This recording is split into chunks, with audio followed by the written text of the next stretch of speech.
Se você é trabalhador e trabalha de carteira assinada, provavelmente tem valores de FGTS a serem restituídos. Porém, você precisa estar atento aos seus direitos para reivindicá-los de maneira correta. Ficou curioso? Esse assunto te interessa? Então fica nesse vídeo que eu vou te explicar. Olá, eu me chamo Yahalel Saldivari, sou advogada especialista em direito de família. E apesar de o assunto de hoje ser a respeito de revisão e reembolso de FGTS, eu entendo que esse tema é extremamente importante, por isso eu quero compartilhar com você. Se você é trabalhador e trabalha com carteira assinada, certamente já sabe basicamente o conceito do FGTS, porém a título de contextualização eu vou explicar. O FGTS é o Fundo de Garantia por Tempo de Contribuição, e ele é um percentual de 8% que é recolhido obrigatoriamente mês a mês da remuneração do trabalhador. Esse valor é depositado numa conta no nome do trabalhador junto à Caixa Econômica Federal para que numa situação de eventual desemprego involuntário ele tenha alguma reserva para que possa se manter por um tempo, manter a si e a sua família. Existe lei que prevê a instituição do FGTS e essa mesma lei estabelece os parâmetros de correção monetária desses valores. Acontece que os parâmetros de correção do FGTS estabelecidos pela lei não estão de acordo com a inflação. Enquanto a taxa referencial gira em torno de 3% ao mês, a inflação está bem acima disso, sendo que, por exemplo, em 2021 ela fechou em 10,06%. Então, tendo em vista que a taxa referencial está sempre ali girando em torno dos 3% ao mês, enquanto a inflação está sempre muito acima disso, é nesse ponto que reside o prejuízo para os trabalhadores. Então vamos a um exemplo muito simplista para que facilite a compreensão sobre o assunto. Apesar de simples, eu entendo que esse exemplo vai ser bem útil para esclarecer de uma vez por todas.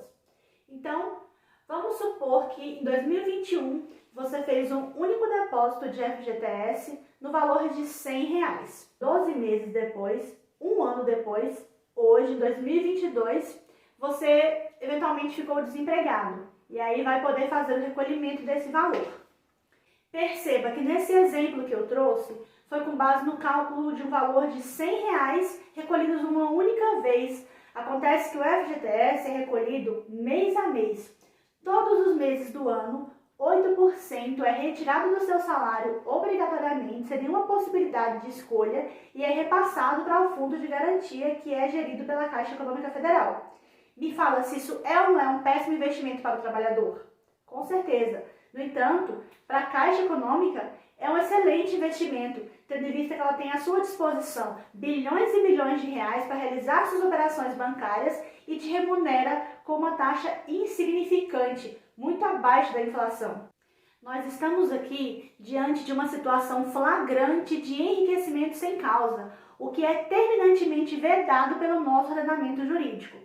É por isso que no STF está tramitando uma ação direta de inconstitucionalidade que visa alterar o fator de correção do FGTS, tirando de uma vez por toda a taxa referencial e colocando um índice mais benéfico ao trabalhador, que mantenha o poder de compra desse trabalhador, independente do momento em que ele venha sacar o FGTS. Não é justo que, lá na frente, o valor que foi depositado hoje não tenha a correção adequada para manter o poder de compra desse trabalhador.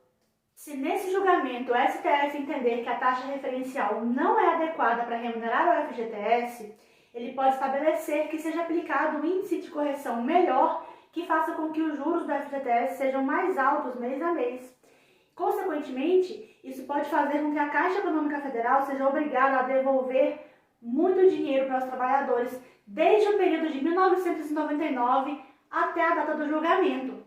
Sabe o que é melhor? Isso não se aplica só aos trabalhadores que ainda têm saldo no FGTS.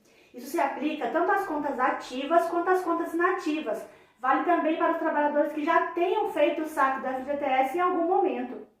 Porém, como nem tudo são flores, o meu papel como advogada é te alertar a respeito de alguns pontos específicos que podem ser muito peculiares em relação a esse julgamento do STF. Lembra que eu mencionei lá atrás que a Caixa Econômica Federal movimenta e lucra muito administrando o Fundo de Garantia? É justamente por isso que você precisa se preocupar, porque o STF, mesmo julgando favoravelmente ao trabalhador, ele pode restringir os efeitos dessa sentença para evitar que o prejuízo da Caixa Econômica seja muito grande, afinal de contas, ela é uma empresa pública. Na minha opinião jurídica, o STF vai sim entender favoravelmente ao trabalhador, determinando que seja aplicada uma taxa mais favorável à remuneração do FGTS. No entanto, eu não acredito que essa nova forma de correção vá se aplicar de maneira erga omnes. O que isso significa? Com efeitos para todos. Quando uma decisão tem efeito erga omnes, ela se aplica de imediato a todas as pessoas naquela mesma situação. Eu entendo que não vai ser o caso aqui nessa decisão para evitar justamente o tal do prejuízo lá para a Caixa Econômica Federal. O que eu acredito que o STF vai fazer?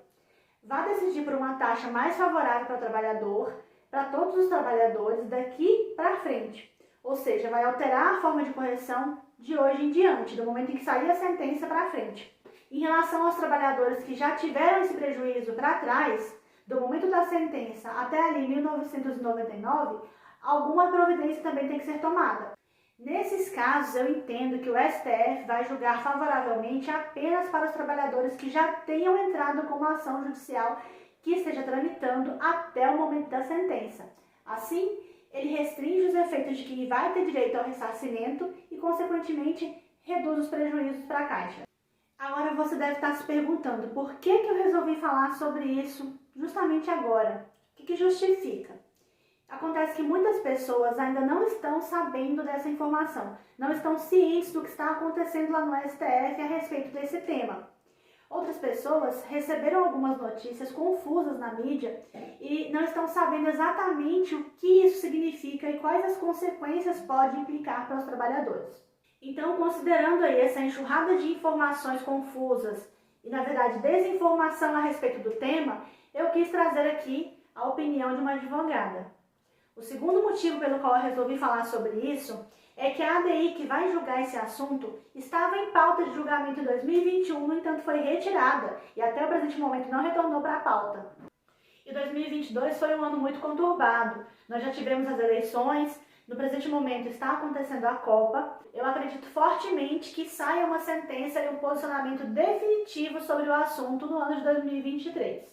E se você chegou até aqui, é porque esse vídeo de alguma forma foi útil para você.